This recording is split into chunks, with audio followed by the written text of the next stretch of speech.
आमेर से, क्योंकि इंतजार किया जा रहा था इमैनुअल मैक्रो जो कि पहुंच चुके हैं आमेर। मेरे साथ में एसोसिएट एडिटर निर्मल तिवारी लगातार बने हुए हैं। निर्मल जी, पहुंच चुके हैं आमेर, किस तरह से स्वागत सत्कार की तस्वीरें देखने को मिल रही है? आमेर, क्योंकि यहाँ फ्रेंच टूरिस्टों से आमेर हमेशा आबाद है और पूरा आमेर बोल रहा है आज बॉन्जोर, स्वागत सत्कार अभिनंदन इमैनुअल। और पूरा आमेर बोल रहा है आज बॉन्जोर, स्वागत सत्कार अभिनंदन इमैनुअल मैक्रो। आज हमारा लंबा जो इंतजार था वो समाप्त हुआ।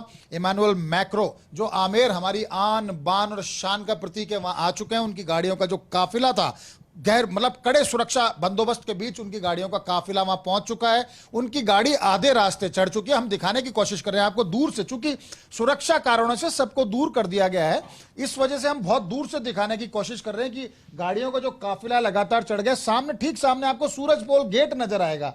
सूरजपोल गेट नजर आएगा। सूरजपोल गेट के पास जो सीढ़ियां हैं, वहां से इमैनुअल मैक्रो पैदल ही अब आमेर सूरजपोल तक जाएंगे। सूरजपोल पर उनका एक बहुत ही शानदार परंपरागत राजस्थानी परंपरा के अनुसार उनका स्वागत किया जाएगा। उनके मस्तक को लाल तिलक, जो हमारा जो चंदन का तिलक है, रोली का तिलक है, उसको उनके मस्तक पर लगाया जाएगा। उनको राजस्थानी सतरंगी चुनरी का साफा पहनाया जाएगा और इसके साथ ही नाथू जी के नगाड़े की जो धुन है वो शुरू हो जाएगी। यहां पर लगातार जो नृत्य, कच्ची घोड़ी नृत्य के जो कलाकार हैं, वो पूरी टोली यहां पर आ गई है। वो टोली तैयार है। जैसे ही मैक्रो वहां पहुंचेंगे, फिलहाल हम दूर से कोशिश कर रहे हैं कि दिखा पाए।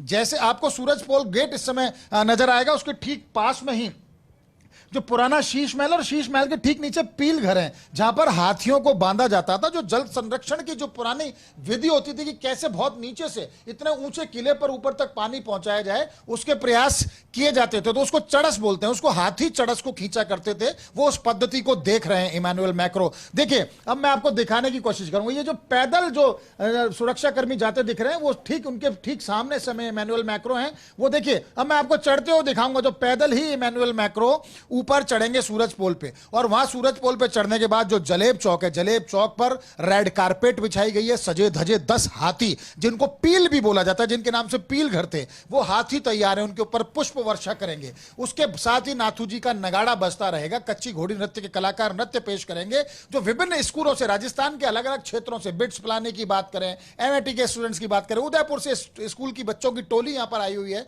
वो इमैनुअल मैक्रो को देखना चाहते हैं। उसके बाद वो सीधे मानसिंह महल की तरफ, जो शिला माता मंदिर के बिल्कुल बराबर से जो रास्ता है, सीढ़ियां चढ़ती हैं, वहां से वो मानसिंह महल होते हुए दीवाने आम पहुंचेंगे, जहां पर नीला आकाश की तरफ से प्रदर्शनी। देखिए, अब मैं आपको दिखाने की कोशिश करूंगा। सुरेंद्र आपको लगातार दिखा रहे हैं। देखिए, ये इमैनुअल मैक्रो पैदल ही आमेर चढ़े। एक्सक्लूसिव तस्वीरें आपको फर्स्ट इंडिया न्यूज इस समय दिखा रहा है। फ्रांस, जो दुनिया की 5 बड़ी महाशक्तियों में से एक है, उसके राष्ट्राध्यक्ष इमैनुअल मैक्रो, जो भारत के मित्र हैं, हमारे मित्र राष्ट्र हैं, वो देखिए वो किस तरह से धीरे धीरे सूरजपोल की तरफ जा रहे हैं। और वो सबसे पूछ रहे हैं, उनके साथ जो फ्रेंच भाषा के जो गाइड हैं, जिनको यहां पर लगाया गया है, वो उनको बता रहे हैं कि किस तरह से ये पूरा स्थापत्य है आमेर का, किस तरह से यहां जल संरक्षण की विधि। ठीक नीचे उन्होंने एक बार पीछे मुड़ के देखा तो उन्होंने बताया कि वो दलाराम बाग, परियों का बाग और जो केसर कैरी है, वो दिखाने की कोशिश की। उनको बताया गया कि मावठा जो है वो मावठ यानी कि बरसात के पानी से ही भरता है, इसलिए इसको मावठा कहा जाता है। किस तरह से यहां पर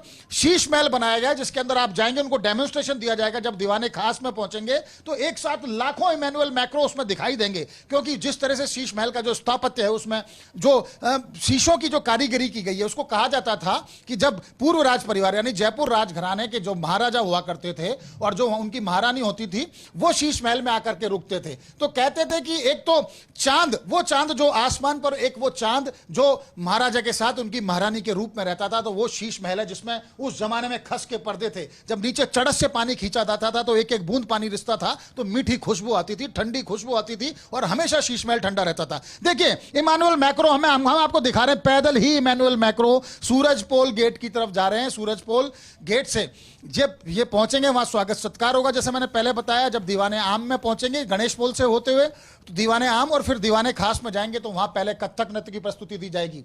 उसके बाद घूमर नृत्य पेश किया जाएगा। साथ ही साथ रावण हत्था बजता रहेगा। उनको लगातार स्वागत सत्कार होगा। इसके साथ साथ साथ, वहां जो फ्रांस के जो स्टूडेंट्स हैं उनसे वो इंटरेक्शन करेंगे। 2 घंटे का कार्यक्रम था, 15-1 मिनट विलंब से जरूर यहां पर इमैनुअल मैक्रो आए, क्योंकि वो इतने अभिभूत थे, जैसा कि हमारे अन्य साथी दिखा रहे थे। लगातार विनोद चौहान, विकास की बात करें, ऐश्वर्य प्रधान की बात करें, सत्यनारायण शर्मा की बात करें, तमाम दिखा रहे थे कि किस तरह से उनका स्वागत सत्कार एयरपोर्ट से लेकर जवाहर सर्किल से WTP से शिक्षा संकुल से JDA चौराहे से रामनिवास बाग और अब आमेर तक लगातार। और हम सबसे पहले फर्स्ट इंडिया न्यूज ने एक्सक्लूसिवली बताया था कि इमैनुअल मैक्रो आधे रास्ते में अपनी कार से जाएंगे और उसके बाद वो पैदल ही आमेर सूरज पोल पहुंचेंगे, क्योंकि वो देखना चाहते हैं जयपुर के स्थापत्य को, वो देखना चाहते हैं जयपुर की मेहमान नवाजी को, वो देखना चाहते हैं कि किस तरह से पूर्व राज परिवार के सदस्यों ने जब इस महल को बनाया तो उसमें इस तरह से ध्यान रखा गया, स्थापत्य का और वास्तु का ध्यान रखा गया कि सूरज की पहली किरण जो यहाँ के जो राजा जहां पर ठहरते थे वहां पर पड़ेगी। किस तरह से जल को संरक्षित किया जाता था, क्योंकि उनको पता था 500 साल पहले एक दीर्घगामी सोच थी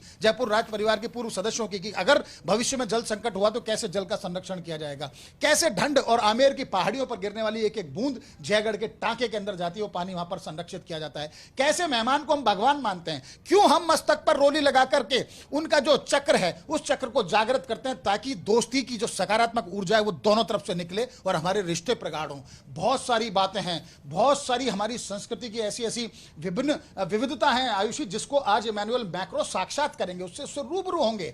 क्यों हमारे एक एक प्रोडक्ट को हमने राजस्थानी भाषा जिसमें विविध रंग हैं, राजस्थानी भाषा एक नहीं है, राजस्थानी भाषा का तलफ्फुज़ एक नहीं है, अलहदा है सब कुछ।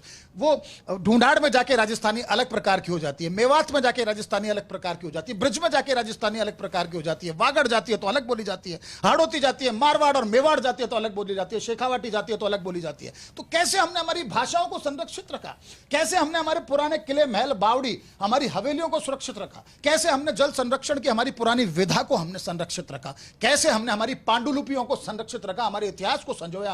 हमने बताया कि 1857 के स्वतंत्रता संग्राम में भी जब जिस तरह से यहां राजस्थान तक, नसीराबाद तक जब पहुंचे थे हमारे स्वतंत्रता सेनानी उस जमाने के, तो कैसे हमने एक एक पांडुलिपि को सुरक्षित रखा, हमारे किले महल बावड़ियों को सुरक्षित रखा, हमारे पहनावे को सुरक्षित रखा। आज भी आधुनिकता के परिवेश में भी राजस्थानी अलग ही नजर आता है, क्योंकि उसके माथे के ऊपर सतरंगी पगड़ी नजर आती है।